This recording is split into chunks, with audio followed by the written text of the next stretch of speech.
Thanks very much for having me. It is so beautiful to be here with you this weekend.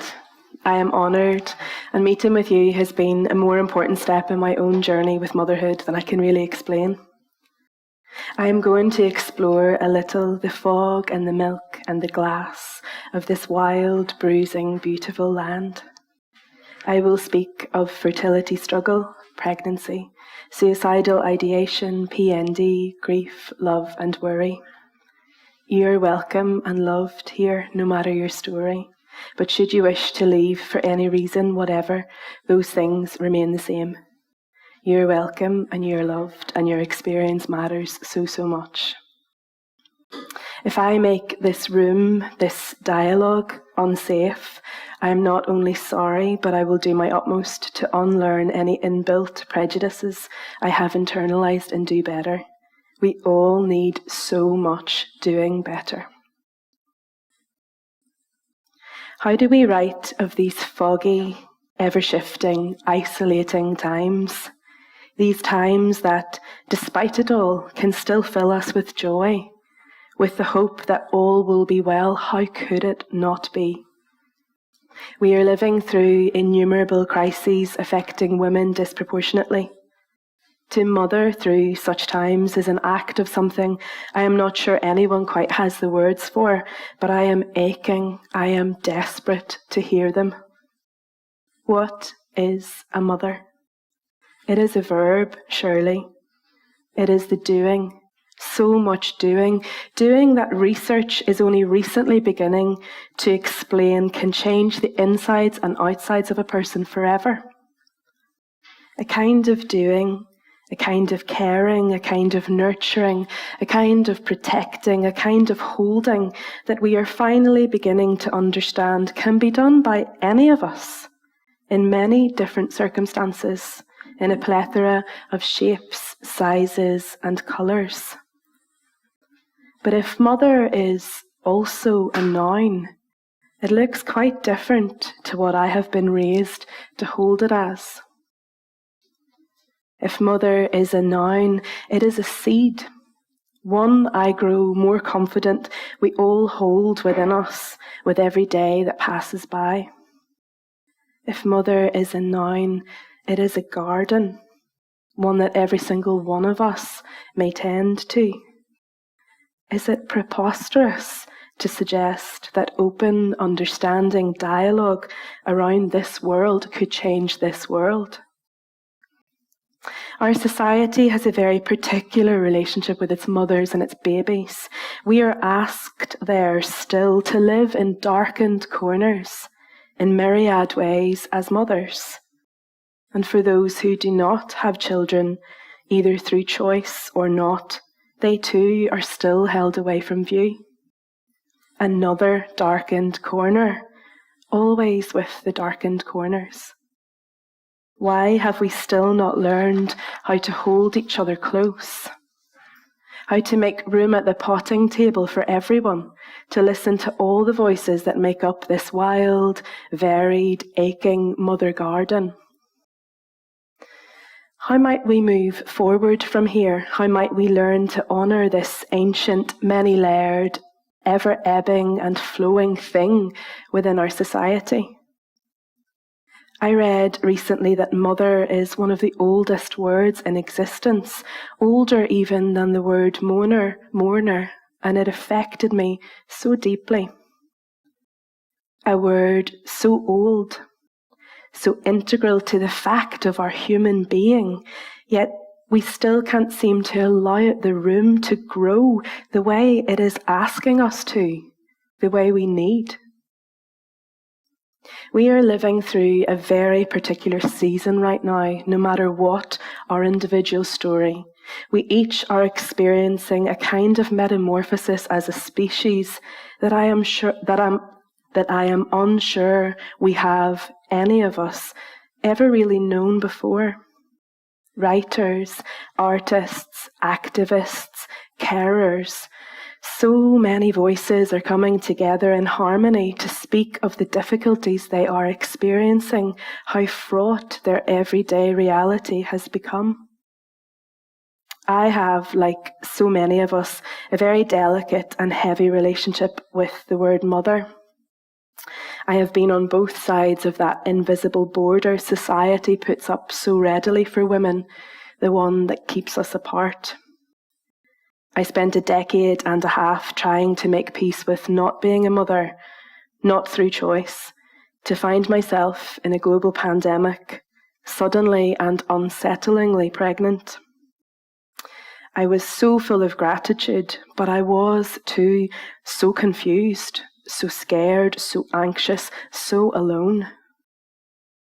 The years have passed in a haze of matrescence and all that has held. I am finally coming through the fog of severe PND and have started to understand that this loneliness is something that we are all feeling to an increasing and terrifying level. Many of the women I speak with, mothers of a wide range, those who do not have children, either through choice or not, those who have lost, something I am hearing over and over, an echoey keen, is how alone we all feel. How strong the desire for community, the need for connection, the ache for a safe space in which we all might meet. When I fell pregnant, all I wanted to do was come here to St. Ives. It is a place I've been drawn to since the very beginning of this journey through the unknown landscape of which we are all thinking and talking this weekend. Long drawn to the work of Barbara Hepworth, to the light she and others were drawn to the blue, blue sea and all its soothing, listening, holding ways. I would come here alone to try to remember who I was. The who I was that I felt society could not make peace with. I found peace here, deep-rooted, and friends found it odd that I would speak of the comfort Hepworth's works of mothering delivered to me. Being in her garden, surrounded by her work, her sleeping space, her views, etc., let me in on a part of her I felt, whether correctly or not, existed long before and would exist long after the act of her becoming a mother. I felt back then, and I still do now, that she was a mother, yes, of course she was, but I was that mother too. I felt she opened up space inside me too, like her breath-filled, light-filled structures. I felt safe there. I felt welcome there. I felt useful and creative, and I felt like the mother I now understand I always was. I always will be, no matter what may have changed in my personal circumstance. Art does that, you see, doesn't it? It reminds us, it returns us, it challenges and unravels us. It allows us to see in ways that the world often tries to stop. In bringing me into her inner space, Hepworth cleared the space for me to properly and honestly see my own. I couldn't come here to St. Ives. In fact, I could not go anywhere past 2 kilometres of a small, isolated cottage for most of the period of growing another person inside a body I'd been repeatedly told could not do such a thing. I was overwhelmed. The trauma of childhood poking out at every turn I took, and so I turned from afar to Hepworth again. And the thing that kept coming to me over and over was her place in the world outside. The way she inhabits the landscape, she is the landscape. And I turned in turn to the small stretch of land outside my isolated home. I asked myself over and over, what does it mean to tend a garden? To tend a garden is to remove, to take away so much more than we could ever imagine, to make room for all that still will come. Growing is about order, it strikes me, about the intentional clearing of space by cutting things back. To tend a garden is to free ourselves from the things we long have known should have no place in our lives and in our days and in our gardens. I wish I'd known long before now that sowing is a way to grieve. As hands scatter seed into earth beneath feet, they are really sculpting loss. With careful, repeated movements, the hands are moulding it into a thing like light on stone.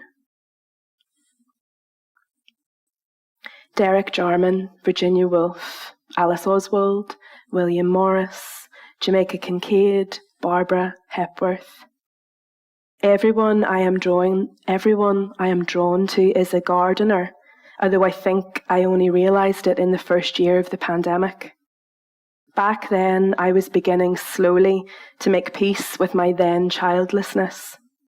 Picture this moment in the bright light of spring as I was learning for the first time in my life to sow seeds into the earth.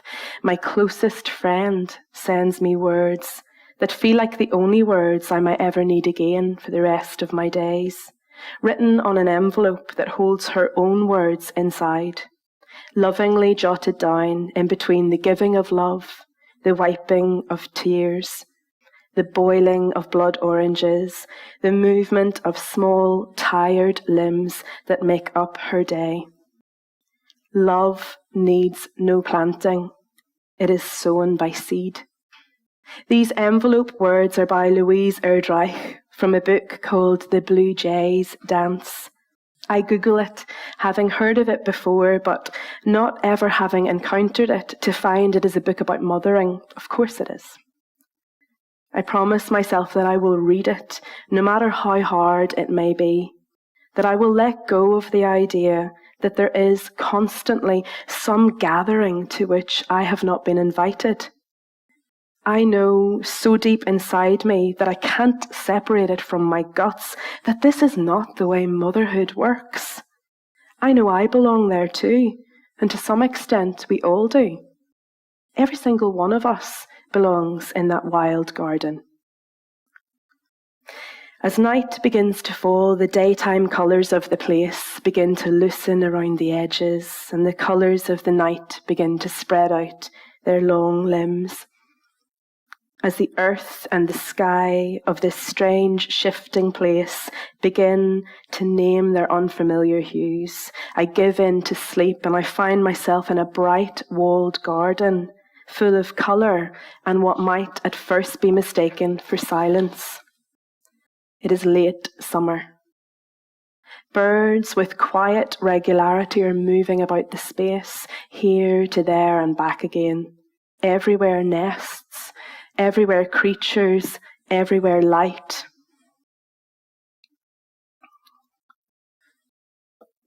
Trees sway softly in a breeze, only just there. I realise as I try to navigate the dream's boundaries that this garden is, to put it simply, my everything.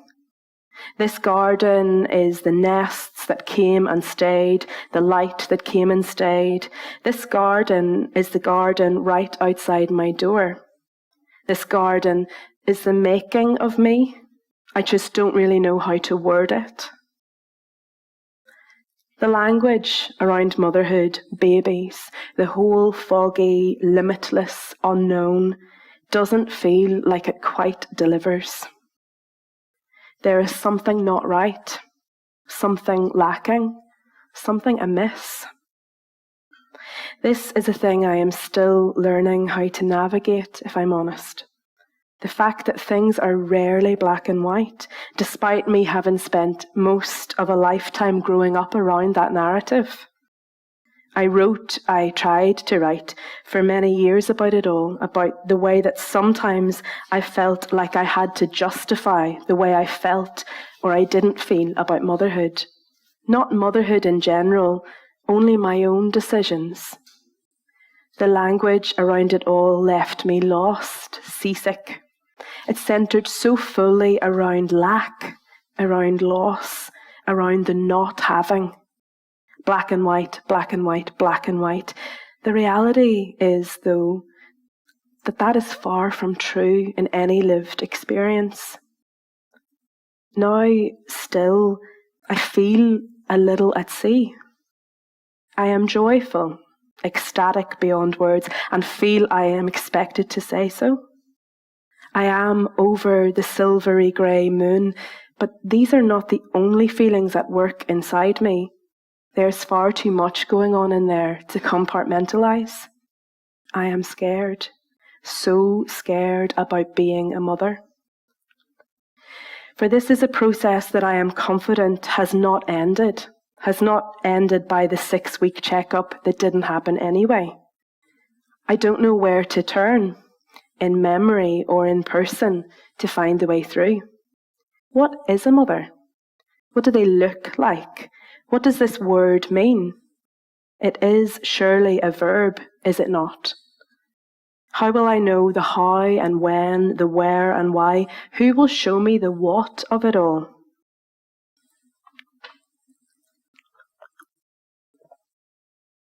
I don't know if it's something to do with the algorithm or if my phone has been listening to my conversations, but soon Instagram begins targeting me with posts about motherhood and traumatic memories. I am widening out my net. Maternal memory now has a tight grip on my mind and on my phone, and I cannot reel it back in. I begin to think about time and how it plays out in pregnancy and motherhood and not. I am only 2 years in, but already I've begun to understand that all I thought I knew of time was wrong. Suddenly I find myself doing it all so differently. The measuring of, the marking of, the holding of time. No, not all days are created equally. Not all weeks, not all months, all years. No, the hours do not add up the same way in all the days that each of us is given.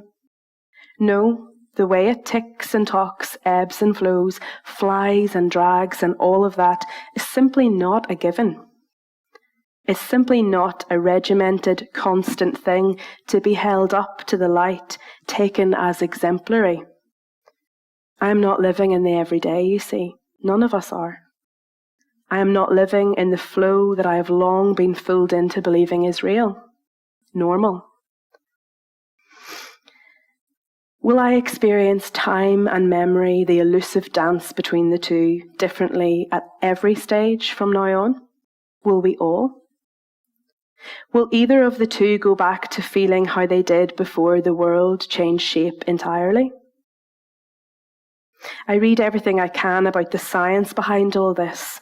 Forgotten names, sense of night stretching out, days losing any sense of individuality, and so on and so on.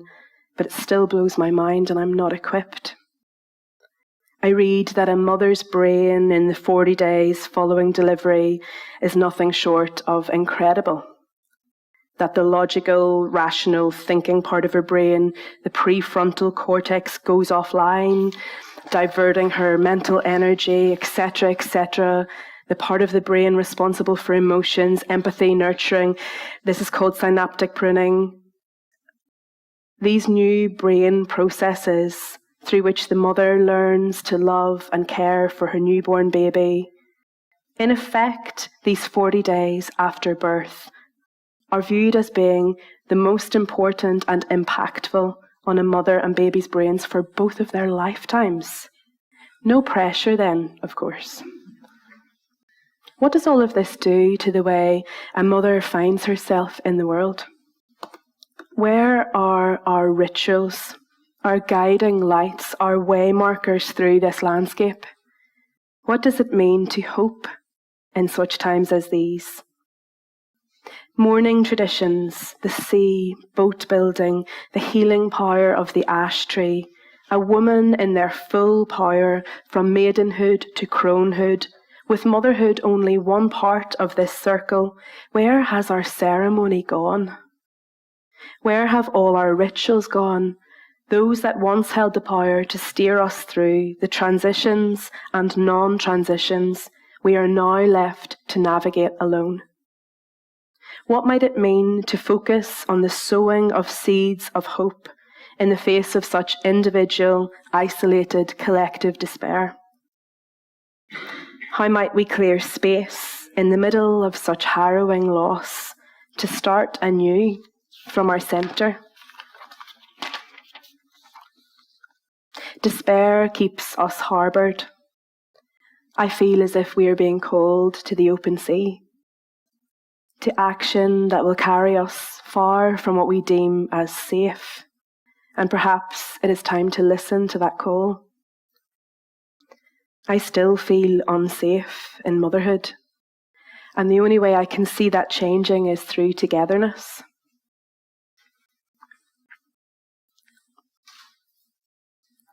On St. Bridget's Day, I reached out to my followers on Instagram, a huge proportion of whom are mothers, asking for those who felt comfortable in sharing their experiences of mothering or not to contact me.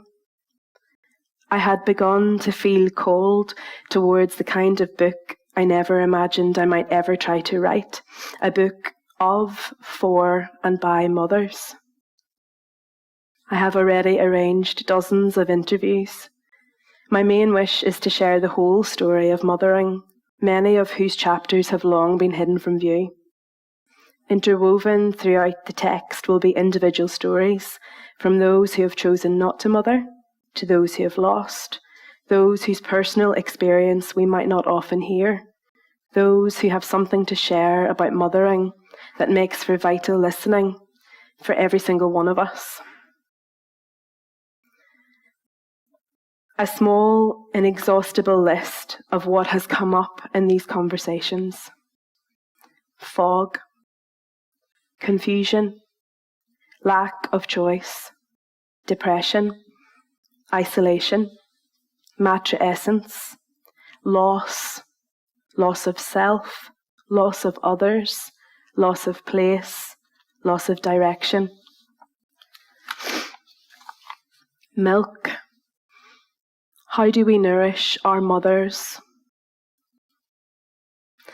On being a mammal, unpaid labour, capitalism, body as map, sustenance, support. Glass, what do we see when we look in the mirror? What do others see? Identity, dreams, relationships between species, human and non, shards, glimmers, reflections, shine, etc. Where do we go from here?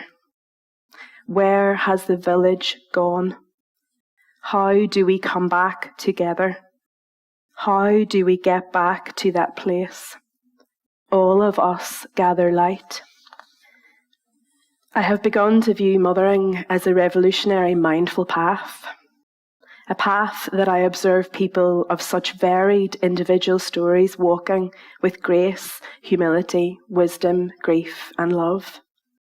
I have begun to understand mothering as a song that calls for so many voices, oh, so many voices, oh, these exquisite, achingly tender voices. I have begun to view mothering as an act of repair.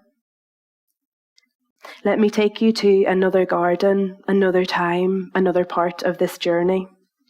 Two women, an artist and a writer, a generation and an invisible country border apart. An Airbnb booking that started a healing journey unlike any I've ever known. I'd returned to work the day he turned 2 weeks. As an artist, the only source of income in our home, I had no choice. I tell myself this each time mother guilt rears its ugly, artful head. It was May, and the outside world was bright and new and fiercely unknown. His father took him in a pale grey carrier, strapped to his body as loosely as he could, while still holding him securely in place. I thought of all the other mammals I had ever known, those I'd seen in real life and other lives. I thought of what it means to carry another creature, of the responsibility that comes with attaching a small, wholly dependent body to your own and going about your day as though there were nothing untoward at all about this? For there isn't, of course. We are told this is entirely the natural order of things as a mammal. When they left my young son and his dad heading up the lane towards a derelict house, I logged onto my Zoom call. The person who was providing technical support asked us if we were sitting where we would take the call from, and we all answered yes. Then she asked me if I had any other windows open, and I told her that no. Unfortunately, given the size of our small home, there was only the one window in this room. The 4 other people on the call erupted in fits of laughter. It took me too long to understand why, and even when I did, some of the other details had turned hazy. When I think back on the call itself, all I remember is the worry that my milk might be leaving white circles on my navy dress. When my son came back, I cried and I cried and I cried, and I knew I was not safe in my own body and that I needed something very specific to drag me back. I knew we could not go to St. Ives, so I started to search for somewhere similar, in any way comparable, and I found it. I found her. A grey stone house, flanked by Cardoon and Borage alike, and look, all around, the sea, the sea, the sea. And just above it, the quiet, unassuming sky in all its vastness. Look, here are pale, not quite pistachio green windowsills and doors, faded by wind and time and salt alike. Poppies, pinker than I had ever thought could exist in this life. A bright dandelion yellow bench with calendula that almost exactly matches, and seed potatoes waiting to be sown. And here are sunsets, so beautiful they would make you weep with it all, with every last bit of it, until you understand that there is so much more than peachy strips of light across a wild Atlantic sky to give a new mother ample reason to find herself for the umpteenth time that day bawling her eyes out. Here is a stone sculpture looking out over the wild Atlantic Ocean, a circle cut through, a space made for healing. Here is the garden of another artist, another woman who has known deep loss, the Irish artist Finola Graham. Here she is working, making and remaking, and allowing me to rent her small space to supplement her income as an Irish female artist. And here is my first postpartum time away, my first attempt to find my way back up from the place that I have been buried. And here is fog. How old is fog? Where was it born? And what about silence? Fog is, as weather phenomenons go, a fairly new kid on the block. Claims have been made that the fog of our imagination was born at the same time as the books of Charles Dickens. Sure, there had been a thick, sooty change in the air for a decade or two beforehand, but critics reckon the thing we call fog only reached maturity in the 1840s. It was born, the fog we know, in London. It killed the people of that place by their thousands. I remember reading years ago that more people die by suicide on full moon nights than any other night of the month. It makes sense to me that this truth would apply too in times of unrelenting fog. But what about silence? Can the same be said of times when there simply is no space for the sound to get through? When the world feels drenched to its core in a thick, greying white silence? When we've forgotten how to make any of the noises that remind us who we are? Her postnatal depression, their postnatal depression, your postnatal depression are not mine. I look and I listen and I try to marry them all up, but I can't. Your loss, my loss, your grief, my grief, all we can do is listen. I'm not ready yet to write down parts of this story, let alone make it into a short bullet point list, but I'll give myself one sentence just. There was fog, all day, every day, not gone long enough to say I trust that it is actually gone for good. I had hoped at this stage to try and explain the fog a little more, why it mattered so much, the role I felt it played in keeping me here. But the truth is that fog, by its very nature, just doesn't allow that. This artist, this woman, this mother, this gardener, this swimmer, this gatherer of seaweed on a craggy coastline, this woman in her full mothering power, asks me to tell her about it all. She asks me to take my insights and make them visible, place them in this shared landscape and puncture them. Let the light and our breath enter in, and suddenly the world changes in ways I will never fully understand. And so all I seem able to say is that I became a mother, but it wasn't all milk and honey. Somehow it was mostly all glass and fog. In a world so shaped by white male colonial violence and the breakdown of communities it has caused, so keen on dividing, on separating, on keeping us apart, to lean into the arms of the women around us feels the ultimate act of revolution, a means to change the world. We are more interwoven than we are led to believe. Finely and delicately, the seeds of many varied, individual, beautiful flowers in one garden. Irene Sola, in her exquisite book, When I Sing, Mountains Dance, writes, "The flesh of one is the flesh of us all. The memories of one are the memories of us all.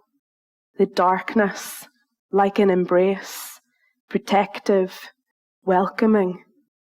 The earth, like a blanket, like a mother, black, damp. We are all mothers here.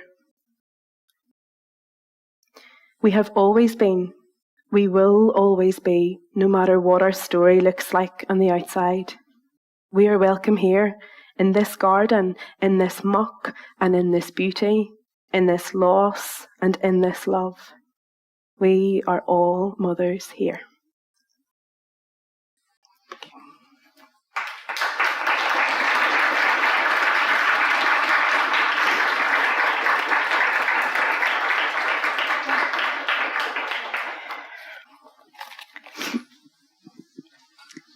Thank you so much, Keri. This was a fantastic talk. And I think one of the things that really struck me about your talk as also being a little bit different to all the things we've heard so far is really thinking about the spectrum of motherhood and what it means to be, to not to be, after being. You know, it's not necessarily all the things that you're given to believe that it can be.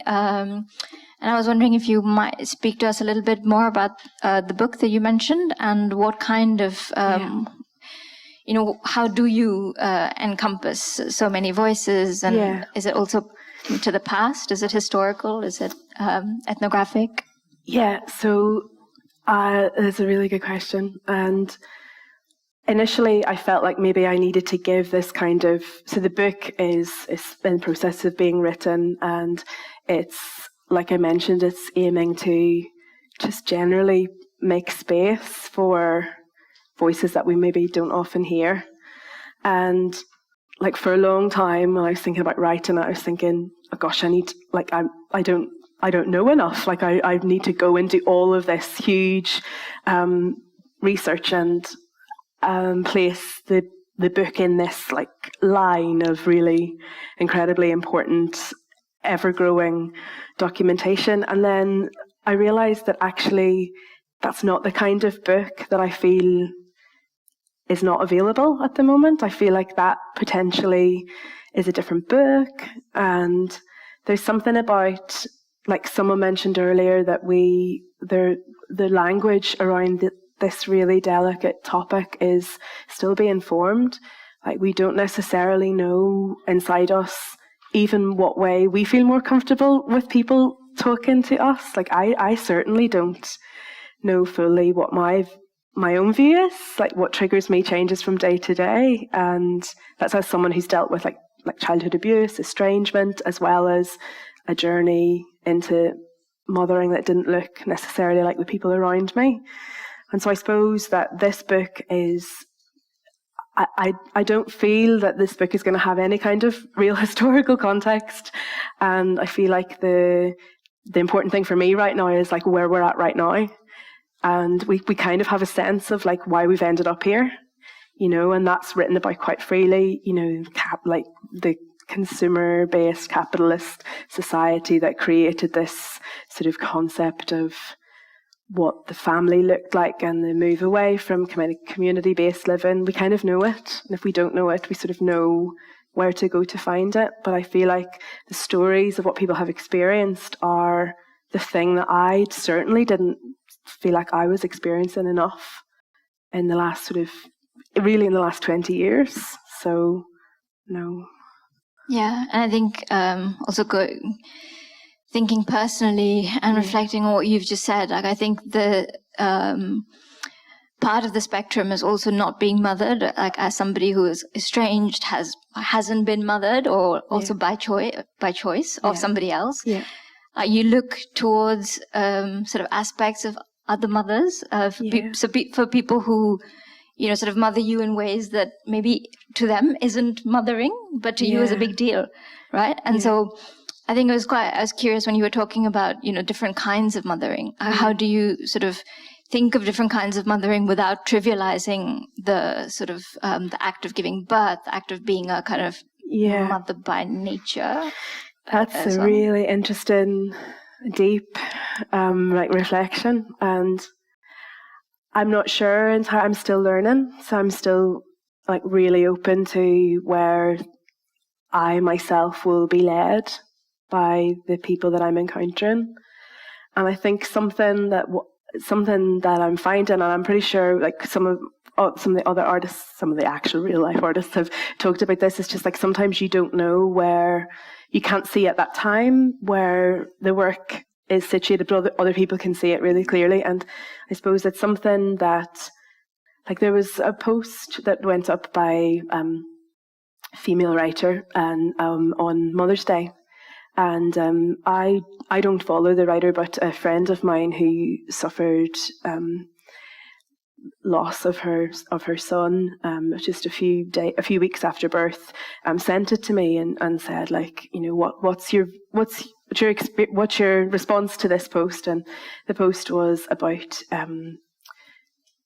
basically, it was, I don't want to, you can check yourself, but I don't want to paraphrase, but it was something along the lines of this is Mother's Day and we've been silenced for a long time as mothers, and I see all these trigger warning posts, but actually we should just be able to say, right, we're mothers and it's hard and we just get this one day of the year, so why shouldn't we get to have it? And the responses, the comment section were just like, it was like, I found it really harrowing in a way that I hadn't really been expecting a social media post to be able to hold that level of power over me. And it's just that sort of typical, like, as a mother, like, you know, as a father of daughters, you know, this sort of dialogue around, because it really got me thinking about the fact that, like, it's scarcity ideology. And so I come from Ireland, as you can probably hear, and there is still within the Irish landscape a huge, like Irish social landscape, a huge element of like the toxicity that can surround like victim mentality. It's part of intergenerational trauma that's really being looked into hugely in Ireland and about Ireland.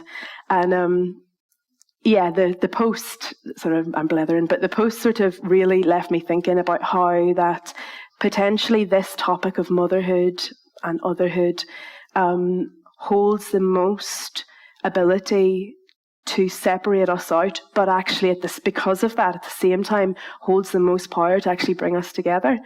I'd never viewed it that way before until that post. Just that sense of like, here was hundreds of comments of people.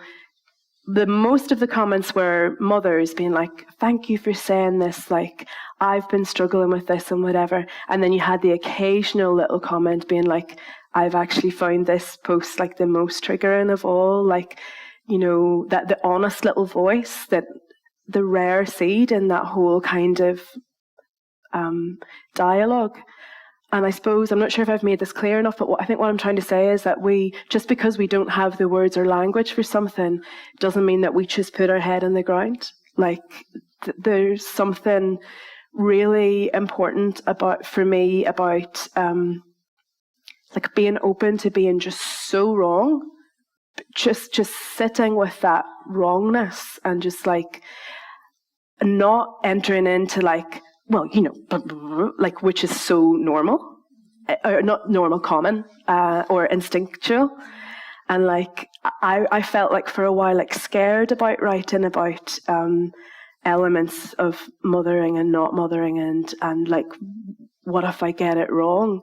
And actually that doesn't really serve anybody, you know, because this event is just like amazing for like conversations that just take us out of that, like call us out to sea. Because I think, you know, a ship in a harbour, that saying of like, yeah, but ships aren't really meant to be in harbours. They're like supposed to be out doing the work on the open sea. And I feel like this feels like being at work on the open sea. This actually takes me really well into my next question, that was going to be about Instagram and algorithms. Because I'm really curious, as you've talked already here about this posts. So there's posts and kind of comments. So there's kind of that element to it. There's a little bit of what Sarah said in her introduction to Hetty's talk yesterday about, you know, sort of making that kind of political space, almost a space of activism. But then there's also the algorithm deciding for you what you should see, whether it should be sort of fertility tests, ads for fertility tests, or whether it should be ads for you know, happy family.